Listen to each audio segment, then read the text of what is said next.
Hello. Hello guys, कैसे हो?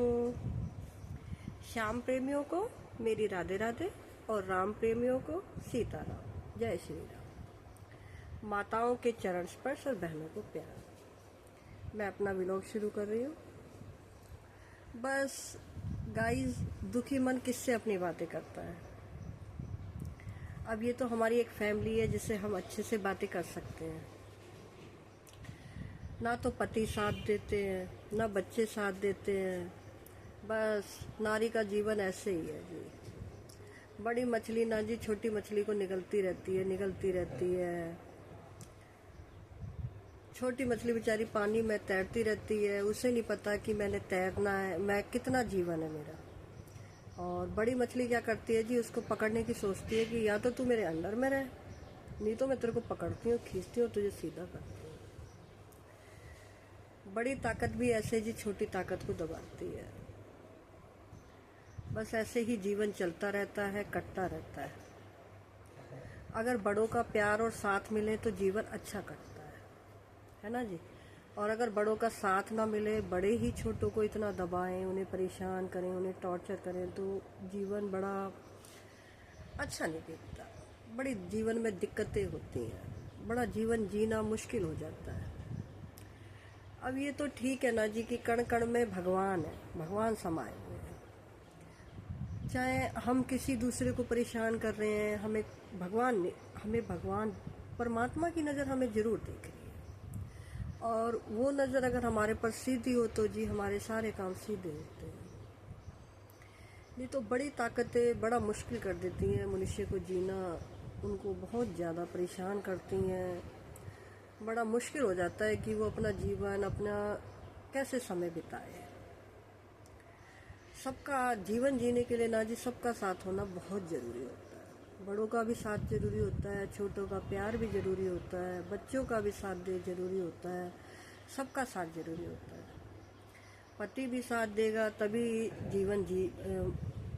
स्त्री जीवन जी पाती है। बच्चे भी साथ देंगे तभी माँ जीवन जी पाएगी। अगर कोई साथ नहीं देगा तो कैसे होगा जी। एक औरत में दिल ही कितना होता है कि उसको बार बार टॉर्चर करते रहो, उसको परेशान करते रहो, तो वो कब तक जी पाएगी, कब तक उससे जिया जाएगा। तो मैं यही कहती हूँ कि हे प्रभु, हमारे कर्मों को अगर हमसे जाने अनजाने में कोई गलती हो गई है, कोई भूल हो गई है, तो हमारी गलतियों को माफ़ करे और हम अच्छा जीवन जी पाए। हमें भी अच्छा जीवन मिले, सब कुछ हमें अच्छा मिले, हम भी हमारा जीवन बढ़े, आगे बढ़े हम अपने जीवन में और सब कुछ देखें, सबका जीवन अच्छे से चलता रहे। काम भी आगे बढ़े, व्यापारियों के काम आगे बढ़े, बच्चों की नौकरियों में तरक्की होए। बस प्रभु हमारे जीवन का इतना उद्धार कर दे कि हमारा जीवन आगे बढ़े और आगे चले।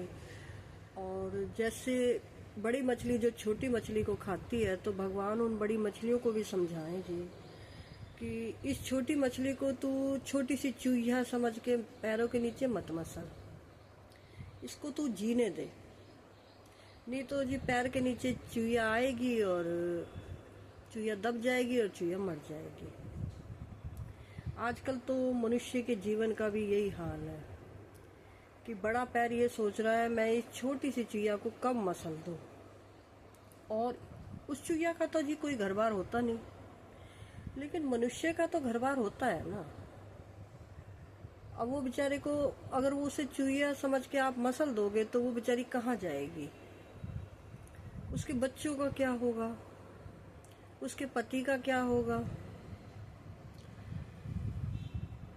अपनी तरफ से तो हम अच्छे कर्म करे जा रहे हैं जी, करे जा रहे हैं, सबको इज्जत सम्मान देते हैं, लेकिन जो ताकतवर होते हैं ना जी, वो छोटों को जीने नहीं देते, उनको सोचते हैं इनको मसल दें। मैंने अपनी ज़िंदगी में बहुत भुगत रही हूँ जी, ऐसा क्यों है मेरे साथ, मुझे नहीं समझ आता कि सबका जीवन बहुत अच्छा कट रहा है, बहुत अच्छा कट रहा है, लेकिन मैं इस चीज़ में क्यों आ गई भगवान। कि मेरे जीवन के साथ ये चीज़ें क्यों बनी। मैं तो ये कहती हूँ अगर प्रभु तक भी ये बातें जाएं तो बहुत अच्छा रहेगा। कि मैं तभी बहुत ज़्यादा छोटे भजनों पे भी डालती हूँ कि भगवान हमारे से ऐसा क्या कर्म हुआ है जी, जो बड़ी ताकतें हमें इतना परेशान करती हैं। हमारे बच्चे हैं, हमारे पति हैं, अगर कल को ना जी हमें कुछ हो जाता है तो हमारे बच्चे और पति को कौन देखेगा? कोई नहीं देखता। तो गाइज, मैंने आपसे अपने दिल की बात रखी है। जो भी माताएं बहनें प्रभु का भजन करती हैं वो भी मेरे लिए प्रार्थना करें कि मैं बहुत अच्छा जीवन जीऊँ, बहुत जीवन में देखूं, और बड़ी मछली मुझे छोटी मछली की तरह ना समझे। जैसे ना जी एक भेड़िया और मेमना की कहानी है कि भेड़िया एक तालाब था, वहाँ पे भेड़िया और मेमना दोनों पानी पी रहे थे। तो भेड़िया कहता है, मेमना को देख के भेड़िया का दिल ललचाया, हाय मैं इसको खा लूं। अब मेमना बेचारा कमजोर सा कहता है, तू पानी को गंदा क्यों कर रहा है? तो कहता, मैं पानी को कहाँ गंदा कर रहा हूँ जी, पानी तो आपकी तरफ से आ रहा है। तब भी भेड़िया नहीं मानता और मेमने को खा जाता है। तो मेरी तो यही कहानी बनी हुई है जी अपने घर के अंदर कि मैं इतनी अच्छी भी बन गई कि सोना भी क्या बनेगा, तब भी मुझे यही सोचना कि इसको हम बर्बाद कर देंगे। तो मेरे साथ ऐसा क्या था जी जो मेरी इतनी ज़िंदगी खराब करने के लिए लोगों ने सोचा? इतना पढ़ा लिखा इंसान, नौकरी पे लगा हुआ इंसान, पति भी सब अच्छे हैं, लेकिन दूसरा क्यों दूसरे के घर को गंदा करता है जी? इस समस्या का समाधान प्रभु कैसे मिलेगा मुझे मिलेगा भी नहीं या नहीं मिलेगा? अब जीवन होता ही कितने सालों का है जी, कितना जीवन तो हमारा बर्बाद ही कर दिया। बस हम जी रहे हैं, कर्म कर रहे हैं, जी रहे हैं, कर्म कर रहे हैं, और जो बड़ी मछली है ना जी वो हमारे जीवन को खराब कर रही है, दुखी कर रही है हमें। कुछ ऐसा भी होता है कि कुछ शरारती तत्वों को कुछ नहीं समझ आता, वो अच्छे तत्वों को खराब ही करते रहते हैं, उनको दूषित करते रहते हैं कि तू हमारे सामने क्यों बनती है। बस उसको परेशान करते रहते हैं, उसको जीने नहीं देते। तो गाइज, आज मैंने आपसे अपने मन की बात रखी है। अगर आपको मेरा वीडियो पसंद आया हो तो मेरी वीडियो को लाइक और सब्सक्राइब ज़रूर करिए। मेरे व्यूज़ भी नहीं बढ़ रहे हैं, मेरे वीडियो को देखिए, मेरी बात को समझिए, मुझे सुझाव दीजिए और मेरे वीडियो को लाइक और सब्सक्राइब ज़रूर कीजिए।